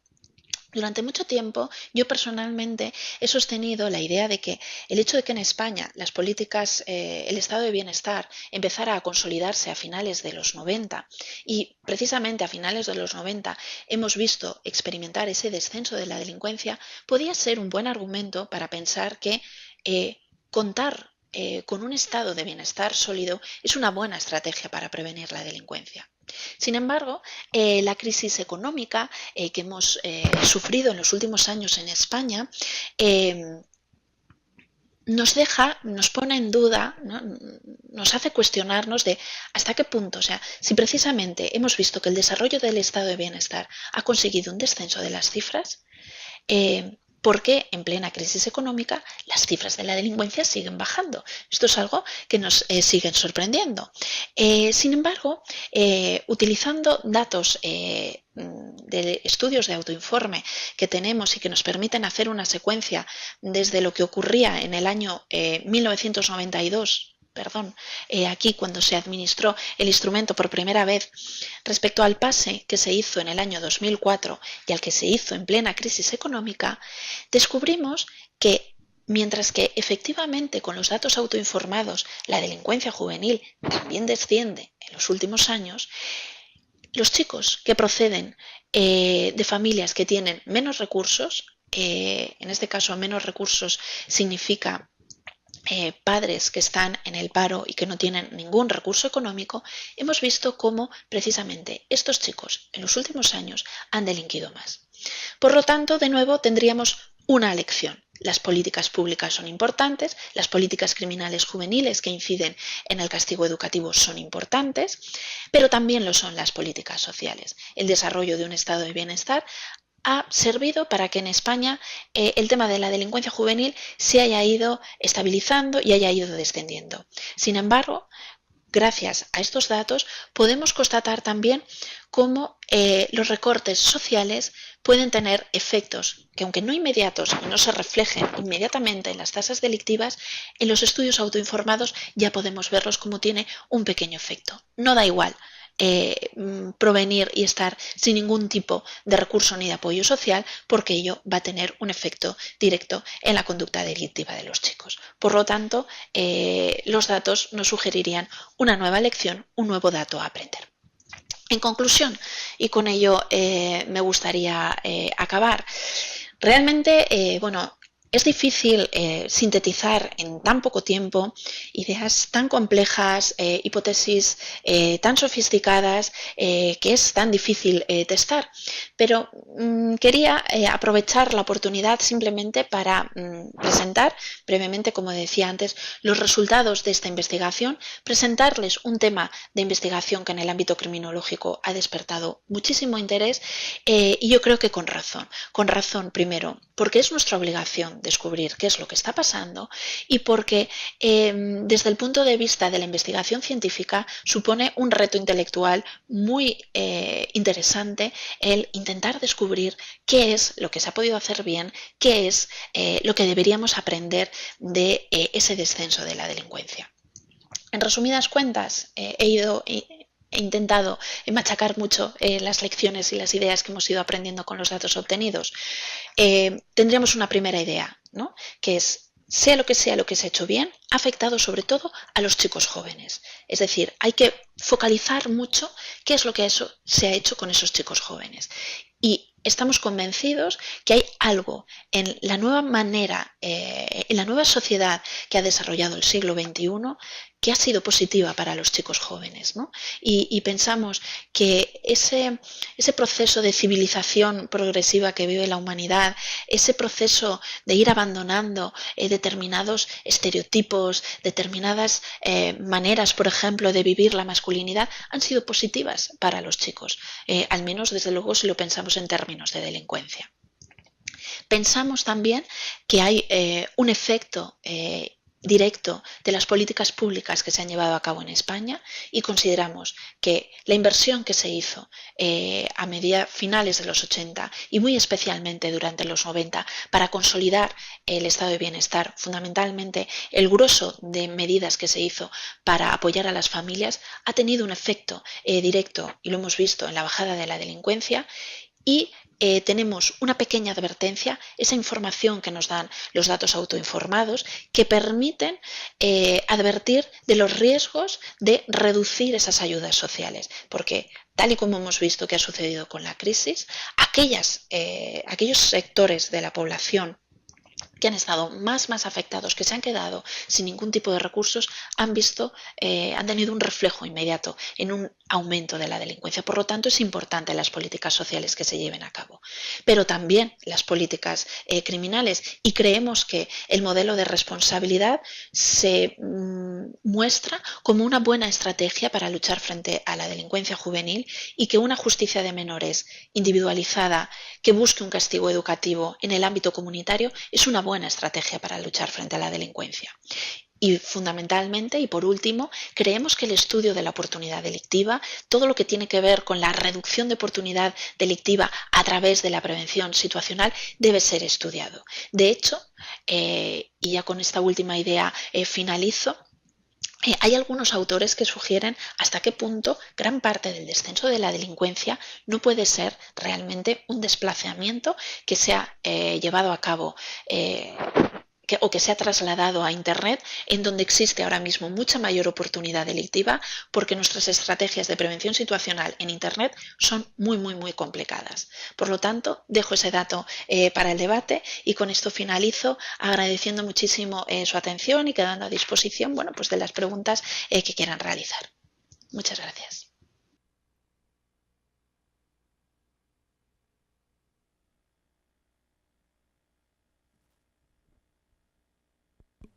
¿Cuánto tiempo tenemos, Willy? Unos 5 minutos. Entonces les pido que si alguien tiene preguntas, que sean lo más breve posibles. Adelante. Tengo una pregunta para la docente concreta. Cuando hay una reducción en las exportaciones manufactureras y por lo tanto hay una reducción en la producción manufacturera frontera y despiden a muchos jóvenes, yo no conozco la historia, pero es una pregunta.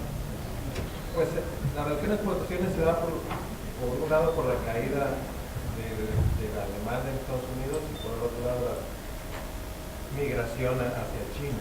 Pero ¿qué onda con el consumo de drogas en Estados Unidos? Cae a la par que las manufacturas, ¿no sería que también cayó el consumo de drogas y los cárteles en México no necesitaban tanta gente porque se había caído su demanda? Tuvieron que contratar a gente porque hubo una guerra contra el narco que les demandaba gente, pero si no hubiera habido esta guerra contra el narco, su demanda de personas hubiera caído a la par que la demanda de personas de la manufactura.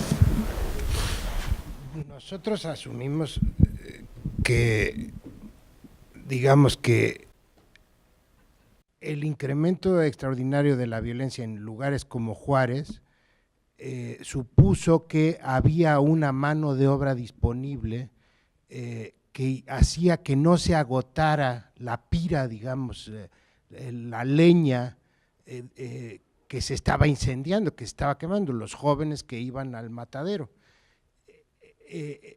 O sea, llegamos a una tasa de 140 por cada 100,000, quizá porque había mucho más jóvenes en disposición de entrar a esa batalla. Si no hubiera habido crisis financiera y la demanda hubiera seguido, digamos, la economía hubiera funcionado igual, seguramente hubiera habido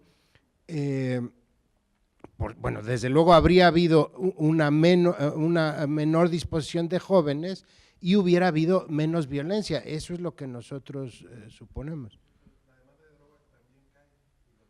Pero no cayó la demanda de drogas, que yo sepa, no, al contrario, los precios siguieron aumentando, especialmente de cocaína. Hasta 2011 tenemos datos. Sí.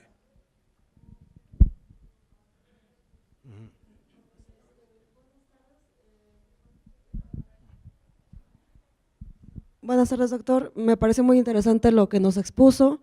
Me queda claro que los datos que presenta son de los que surgen de las encuestas que se realizan en el caso mexicano, pero me queda ahí la duda porque lo que presentan las estadísticas oficiales pues es lo que se logra medir, cuantificar, pero también hay una gran parte de jóvenes invisibilizados, ¿no? Sobre todo de migrantes que vienen de Centroamérica, Sudamérica para buscar nuevas alternativas. Y entonces, si consideramos esos jóvenes invisibilizados que no aparecen en las estadísticas, entonces el impacto puede ser mucho mayor. Entonces, es ahí mi pregunta, reflexión que quiero que usted me ayude a analizar, si esto que nos presenta puede incluir el efecto de estos jóvenes que no están siendo censados, o que el efecto puede ser mayor de lo que vemos, ¿no?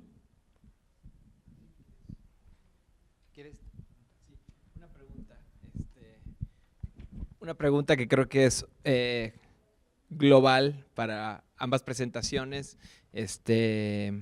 Nos hablaban del estado de bienestar en España y cómo posiblemente eso haya tenido un impacto o pudiera haber tenido un impacto. Yo lo pongo junto con esto otro que estábamos viendo que me parece fascinante, que fue una presentación de, digamos, desagregando la oferta y la demanda de mano de obra para el crimen organizado, básicamente, ¿no? Y cómo los ninis se convierten, la gente, los chicos que no estudian ni trabajan se convierten en una mano de obra. O sea, lo que me quedó, me parece fascinante esta idea y me parece que se vincula mucho con el estado de bienestar. Y mi pregunta sería para ambos ponentes, ¿no? ¿Cuáles creen que son los mecanismos mediante los cuales se da esto? ¿Es simplemente ocupación? ¿Es un mayor nivel de bienestar de los jóvenes al estar en la escuela, que se ve reducido cuando salen de la escuela? ¿Es algo cognitivo, ¿no? ¿O es pierden habilidades o capacidades de evaluar qué tan riesgoso es el crimen organizado? Y bueno, me pregunto también si en el caso de México, que es el que ustedes estudian, podrían hacer algo más, quizás viendo los lugares en donde, ya que están viendo niveles de homicidio, por ejemplo, ¿no? Están viendo homicidio per cápita en las municipalidades y cosas así.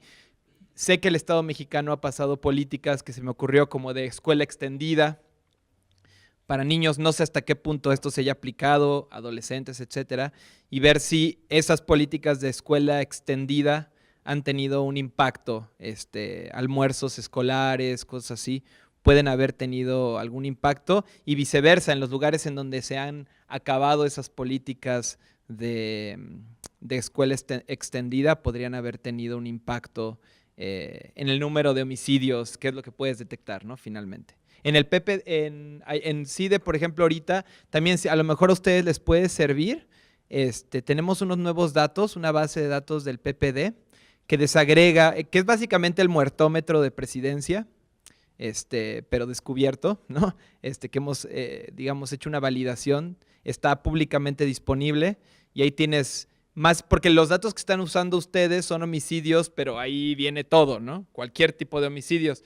En la del CIDE, y la puedes encontrar públicamente en la página del Programa de Política de Drogas, ahí están los homicidios relacionados con el crimen organizado y los puedes analizar a nivel municipal.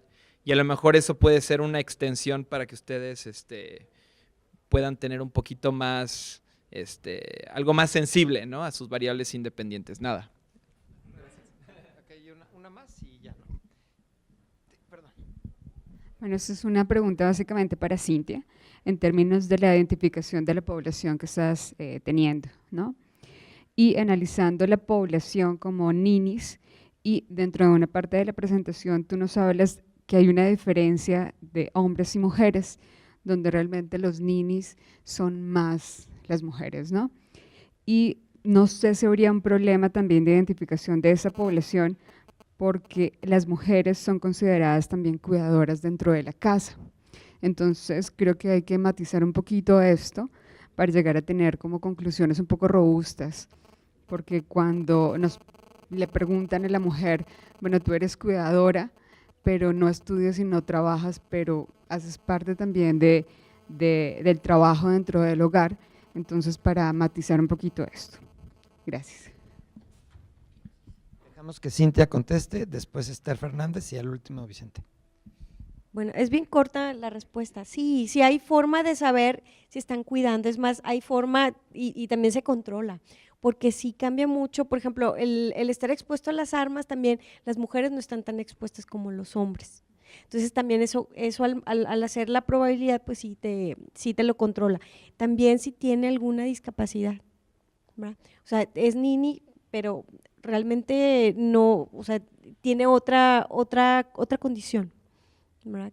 A lo mejor quisiera estudiar, pero no puede porque tiene una incapacidad física, pero a lo mejor hace, pues no sé, algún tipo de oficio y no propiamente trabaja, ¿no? Entonces, sí hay forma y sí cambiaría, a lo mejor esa probabilidad ya no es tan, o sea, sigue siendo significativa, pero baja en términos relativos la significancia. Uh-huh.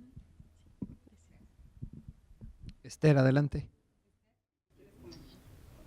Bueno, en primer lugar me gustaría saludar a todos. Buenos días allí, buenas tardes desde España.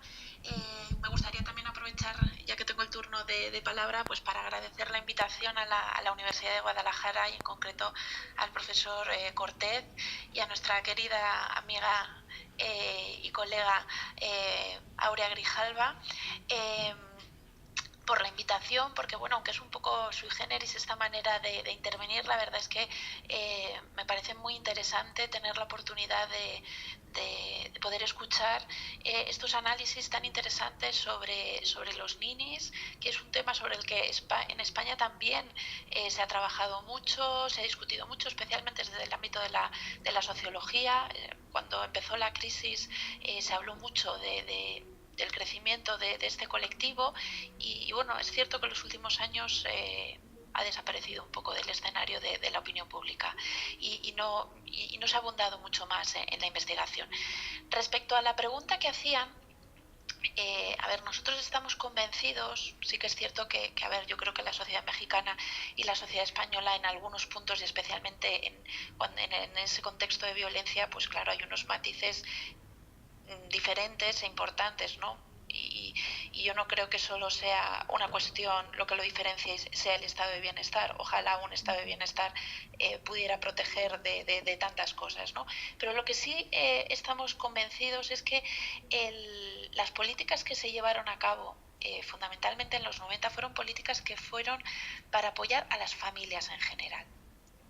Y esto repercutió en los jóvenes en particular, ¿no? Porque al intervenir en toda la unidad familiar, indirectamente los jóvenes se convirtieron en receptores de políticas interesantes, más que se hicieran exclusivamente políticas centradas en jóvenes, ¿no? El apoyar a las familias creemos que fue positivo.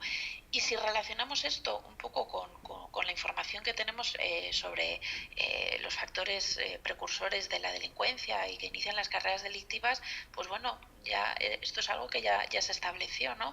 El hecho de poder intervenir prematuramente en algunos o sea, a través de las políticas de bienestar, lo que se permite es incidir en diversos factores que pueden afectar, ya sea desde el ámbito familiar, desde el ámbito educativo. Claro, lo que comentaban, el hecho de que los chicos haya un estado de bienestar que esté detrás de ello, pues por ejemplo, sí que ha favorecido la escuela, o puede haber favorecido la escolarización de muchos de ellos. También, por ejemplo, en España la formación profesional también se desarrolló mucho en los años 90 y se ha consolidado en estos tiempos y bueno, es posible que todo esto haya como un cóctel haya permitido prevenir la delincuencia porque esas políticas han funcionado y han recibido las ayudas. Pues sí, ¿no? Y lo que hemos visto, ¿no? Y ahí están los datos y habrá que ver es cuál ha sido el efecto de los recortes que ha sufrido la crisis. Yo creo que de esa manera, si se puede comprobar, ¿no? A modo de experimento, ¿no? Se pusieron las ayudas y descendió la delincuencia. Si se retiran las ayudas, y en esos colectivos pues sube la delincuencia, pues bueno, parece que algún efecto sí que pueda tener, ¿no? Y en cualquier caso, por ejemplo, en el ámbito de la delincuencia y de la prevención de la delincuencia siempre se ha dicho que el tener detrás un estado de bienestar y unas políticas sociales férreas pues siempre tiene un efecto preventivo, ¿no? Muchas gracias.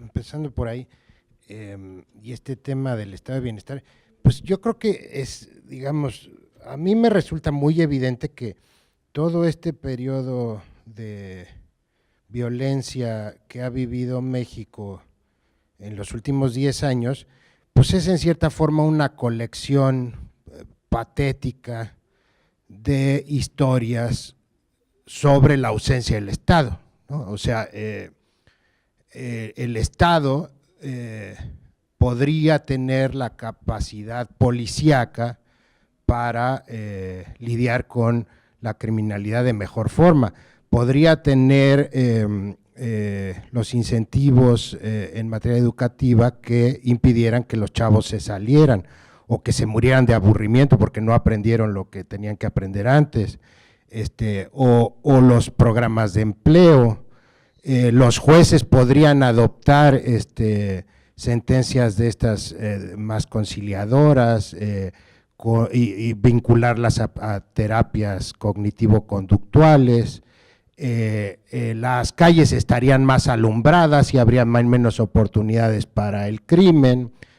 No se fugarían los presos de las cárceles para robar y matar, como sucedió en Gómez Palacio. No desaparecerían los chavos a manos de las policías. En fin, el Estado es la capacidad social, un Estado social y democrático de derecho, pues es un Estado donde la sociedad tiene un instrumento que sirve para gestionar sus problemas más sentidos. Y eso involucra pues todo, digamos, especialmente aquello que provoca muerte y violencia. Y aquí pues ese es un factor absolutamente crucial que creo que por estar siempre por las ramas, viendo cada pedacito del problema, pues se nos olvida, ¿no? Respecto a la idea de hacer evaluaciones sobre algunas políticas educativas, un compañero coautor de este estudio está haciendo experimentos con escuelas en la SEP, y nosotros en el observatorio estamos trabajando precisamente en Escobedo, en Nuevo León, un experimento aleatorio sobre un modelo, una terapia cognitivo-conductual que es muy famosa, que se llama Becoming a Man, y que ha probado mucho éxito. Entonces yo creo que sí hay, por supuesto, efectos en el bienestar, la inclusión, el avance de las expectativas escolares y profesionales y de ingresos, que tiene efectos sobre la violencia y sobre aspectos cognitivos y circunstanciales, ¿no? del crimen y la violencia. Y por último, respecto a tu pregunta, no son encuestas, el estudio está basado en la ENOE, en la Encuesta Nacional de Empleo, y en los datos de homicidios. Por cierto, tenemos siempre quisimos hacer el estudio a nivel municipal. Todos los estudios que hacemos nosotros son a nivel municipal, y tenemos la base de datos de homicidios relacionados al crimen organizado, pero había un problema con vincularla con la Encuesta Nacional de Empleo y la ENOE. Por eso es que tuvimos que hacer el análisis a nivel estatal. Siempre, durante casi un año nos quebramos la cabeza intentando hacerlo a nivel municipal y no fue posible, ¿no? Pero sí sería mucho mejor si fuera municipal, ¿no?